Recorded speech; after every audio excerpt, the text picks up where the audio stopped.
بس یہ بتائیں کہ دیکھیں بار بار آپ عدالتوں کے چکر آپ کو کاٹنے پڑ رہے ہیں ایک شخص کی وجہ سے، تو کیا کہنا چاہتے ہیں؟ یقیناً اب میں کیا کہوں، اب تو میرے خیال میں آپ ہی لوگوں کو کہنا چاہیے. میرا کہنا اب اتنا بنتا نہیں کیونکہ ریپیٹیشن ہی ہوگی. میں بار بار ایک ہی بات کہوں کیونکہ یہاں پر جو صاحب ہیں جن کو بہت تکلیف ہے، ان کو پوسٹ مارٹم کرانے کا اتنا شوق تھا اگر، اور ان کا اتنا کنیکشن یا ان کو اتنی زیادہ فکر تھی، تو سب سے پہلے وہ FIA میں کیس جمع کراتے. عامر لیاقت صاحب کی جو ویڈیو ان کی تھرڈ وائف نے، پر ان کے جذبات، ان کے احساسات اور ان کا کنیکشن ابھی بھی انہوں نے ان کی بار بار تیسری وائف کا حوالہ دیا. اس کا مطلب ان کے اچھے کنیکشنز بنتے ہیں ان کے ساتھ. تو اگر آپ کا عامر لیاقت سے اتنا اسٹرانگ آپ کا وہ ہے بانڈنگ، آپ کو فیل ہو رہا ہے کہ وہ سیلیبریٹی تھے، ہائی پروفائل شخصیت تھے، پوسٹ مارٹم ہونا چاہیے، تو آپ کو FIA میں بھی کیس داخل کرنا چاہیے تھا. اسی عامر لیاقت مرحوم کی تکلیف کا سوچ کر کے جو ویڈیو ان کی وائرل ہوئی تھی اور جس ڈپریشن میں وہ گئے، جس کی وجہ سے ان کی موت واقع ہوئی، پر آپ ادھر نہیں گئے. آپ کی تکلیف ہے کہ پوسٹ مارٹم کروایا جائے کیونکہ آپ کنیکٹڈ ہیں دانیہ سے، آپ کنیکٹڈ ہیں ان خاتون سے جن کا آپ نے ابھی بھی حوالہ دیا. آپ بار بار کہہ رہے ہیں ان کی وائف کو تکلیف ہے، ان کی وائف کو دس شوز کہ یو آر کنیکٹڈ.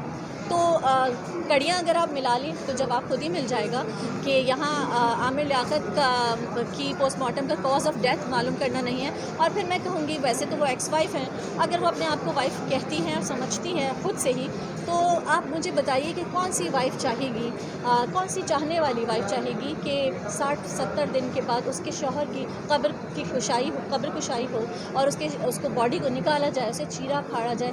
مجھے نہیں لگتا، ہم تو اپنے دشمن کے لیے بھی نہیں سوچیں گے ایسا، لیکن وہ چاہتی ہیں کہ عامر صاحب کی قبر کشائی ہو، ان کی باڈی نکلے، اس کو کاٹا پیٹا جائے اور اس کو چیرا جائے، پھر اس کو سیا جائے. ایسا کام صرف ایک شق القلب خاتون ہی کر سکتی ہیں. اتنی سخت دل عورت ہیں وہ کہ وہ اپنے آپ کو بیوی بھی کا دعویٰ کر رہی ہیں. اور کل ہی انہوں نے ابھی 2 دن پہلے انہوں نے کل ان کا انسٹاگرام کا اکاؤنٹ جو ہے وہ بھی سسپینڈ کر دیا گیا ہے، اور انہوں نے عامر ہی کی برائی کی. عامر کی انہوں نے پھر سے برائی کی، انہوں نے پکچر لگائی اور انہوں نے عامر کے لیے کچھ 2-4 جملے ہیں جس کے ہمارے پاس اسکرین شاٹس موجود ہیں، وہ انہوں نے عامر کے خلاف بولے. تو یہ ایک مجھے جیسا کہ سر نے بھی کورٹ میں کہا کہ یہ اندر ایک کہتے ہیں نا بغض اناد انسان کا. مجھے نہیں پتا کہ ان لوگوں کا کنیکشن کیا ہے اور کس وجہ سے یہ اس طرح کے بدلہ ہے، کوئی انتقام ہے، آئی ڈونٹ نو. کیونکہ عبدالاحد صاحب جو ہیں ان کی آپ اگر فیس بک کے پریویس اس پہ جائیں تو ان کی ایک ویڈیو ہے جس میں ان کا عامر سے سامنا ہوا ہے. ایک کوئی انتقام ہے، آئی ڈونٹ نو. کیونکہ عبدالاحد صاحب جو ہیں ان کی آپ اگر فیس بک کے پریویس اس پہ جائیں تو ان کی ایک ویڈیو ہے جس میں ان کا عامر سے سامنا ہوا ہے. ایک کوئی وہ تھا، ایک فورم تھا جہاں پہ عامر گیسٹ بلائے گئے تھے، اور وہاں پہ انہوں نے عامر سے کوئی سوال کیا تھا اور عامر نے کوئی جواب دیا تھا. تو وہ لکھا گیا تھا کہ roasted by Abdul Ahad, Aamir Liaquat roasted by Abdul Ahad.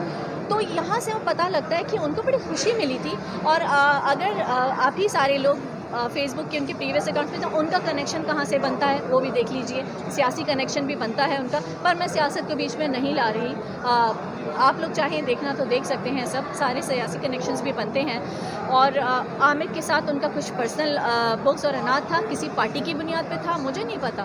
پر یہ بات فیکٹ ہے کہ ہم واقعی رل گئے ہیں، ہم واقعی ہمیں بلا وجہ اس طرح سے چکر لگوائے جا رہے ہیں. اگر وکیل صاحب جو ہیں وہ اتنا دل رکھتے ہیں اور اتنی احساس رکھتے ہیں کہ انہیں عامر لیاقت کا احساس ہے، تو عامر لیاقت کی فیملی کا بھی احساس انہیں ہونا چاہیے. ٹھیک ہے.